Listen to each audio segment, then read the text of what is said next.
Viewers, आपका एक बार फिर स्वागत है। आज फिर से हमने इंग्लिश सब्जेक्ट उठाया क्लास 5th का, और हमारा जो टॉपिक है वो है ग्लेवर अमंग द लिटिल पीपल। तो बच्चों, आज हम जो है इसका थर्ड पैरा जो है वो पढ़ेंगे। तो कल तक हमने इसमें ये पढ़ा था कि जो ग्लेवर था वो जब एक दरिया के किनारे पे पहुंचता है, फिर वहां से जाके एक फील्ड में पहुंचता है, तो वहां जाके एक अच्छे से सॉफ्ट से घास के ऊपर लेट जाता है। तो उसके बाद क्या होता है, जब वो वहां पे उसको रात को नींद आती है, सुबह उठने के बाद वो अपने आप को छोटे छोटे थ्रेड से यानी कि धागे से मतलब अपने आप को बांधा हुआ पाता है। उसके जो बाजू हैं होते हैं और टांगे होती हैं वो बंधी होती हैं। तो उसके आगे क्या होता है आज हम आप पढ़ेंगे। तो फिर कहता है यहाँ पे, he said to himself, oh, I can't move my arms or legs. तो फिर ग्लेवर बोलता है, अपने आप से कहता है कि ना ही मैं अपने बाजू को हरकत कर सकता हूँ, ना ही अपनी टांगों का हरकत कर सकता हूँ, क्योंकि वो बांधे होते हैं, उनको बिल्कुल हिला नहीं सकता है यहाँ पे ग्लेवर। They are tight and some animals is moving on my body. तो वहां पे वो क्या हुआ कि वो अपने आप को क्या कर पाता है, अपने आप को बांधा हुआ पाता है, और उससे इस तरह से महसूस होता है कि उसके बॉडी के ऊपर जैसे कोई छोटे छोटे जानवर जो हैं वो घूम रहे होते हैं। उसको अपनी जगह पे ये महसूस होता है। It's walking to my face, और उसको अपनी जगह ये भी लगता है कि कुछ जानवर उसके चेहरे के ऊपर भी चल रहे हों। उसको बिल्कुल इस तरह से फील होता है। What animal can it be? तो उसको अपनी जगह पे ये सोच आ रही है कि ये कौन से जानवर हो सकते हैं, ये क्या हो सकता है जो मेरे फेस के ऊपर भी चलते हैं, मेरे बॉडी के ऊपर भी चलते हैं। तो यहाँ पे बोलता है इट वॉज टेनी मैन। तो वो उसके बाद जब उनको देखता है तो देखता है उसके जब बॉडी के ऊपर और फेस के ऊपर छोटे छोटे आदमी होते हैं, छोटे कद के आदमी होते हैं। Only 6 inches tall.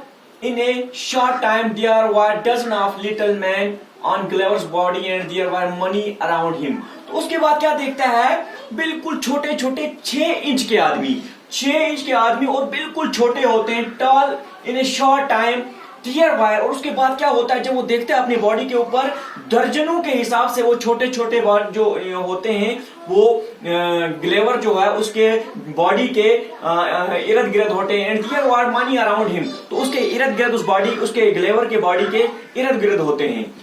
तो उसके बाद some among them carried bows and arrows, तो उनमें से देखता है ग्लेवर के कुछ लोगों में, उन छोटे छोटे कुछ लोगों ने क्या किया है, किसी ने गुलेल उठाया होता है, किसी ने एरोज उठाए होते हैं यानी कि तीर उठाए हुए होते हैं।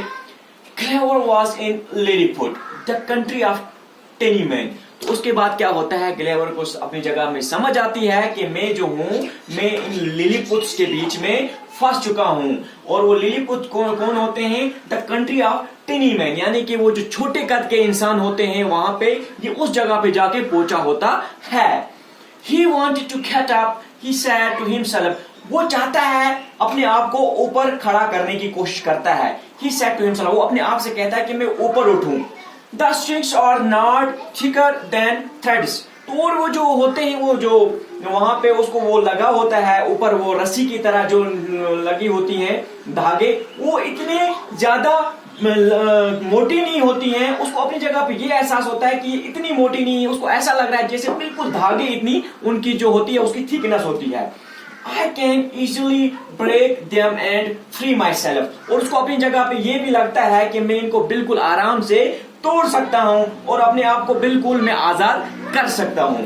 तो बच्चों, ये पैरा आज हमने इतना पढ़ा है, उसमें से कुछ वर्ड्स मैंने यहाँ पे अलग से निकाले हैं जो आपके लिए थोड़ा इंपॉर्टेंट थे, तो मुझे लगता है आपको ये भी याद करने जरूरी होंगे। यहाँ पे है सबसे पहले टेनी मैन। टेनी मैन बोलते हैं छोटे कद के आदमी को, यानी कि जो बिल्कुल छोटे 6 इंच के आदमी थे वहां पे जहां पे ग्लेवर पहुंचा था वहां पे, तो उन्हीं को बोलते हैं टेनी मैन। उसके बाद हो गया टाल। टाल आपको पता है, टाल बोलते हैं लंबे को। और उसके बाद हो गया बो। बो बोलते हैं गुलेल को, आपको पता है, जिसे हम या कोई भी चीज तीन निशाने पे लगाते हैं उसी को बोलते हैं। एरो। एरो हो गया तीर। तीर आपको पता ही है, तीर जो जिसको आगे से बिल्कुल नोकीले होते हैं और वो बिल्कुल जब किसी पे लगते हैं तो बहुत ज्यादा पेन होता है, अगर कोई बड़ा इंसान मारेगा तो मर जाएगा। उसके बाद हो गया थ्रेड। तो थ्रेड आपको पता है धागा, जो धागा हम सुई के अंदर डाल के फिर कोई भी कपड़ा सिलाते हैं। तो आज के लिए ये मेरा इतना जो है पैराग्राफ वो मैंने पढ़ाया है, बाकी हम नेक्स्ट क्लास में पढ़ेंगे। Thank you.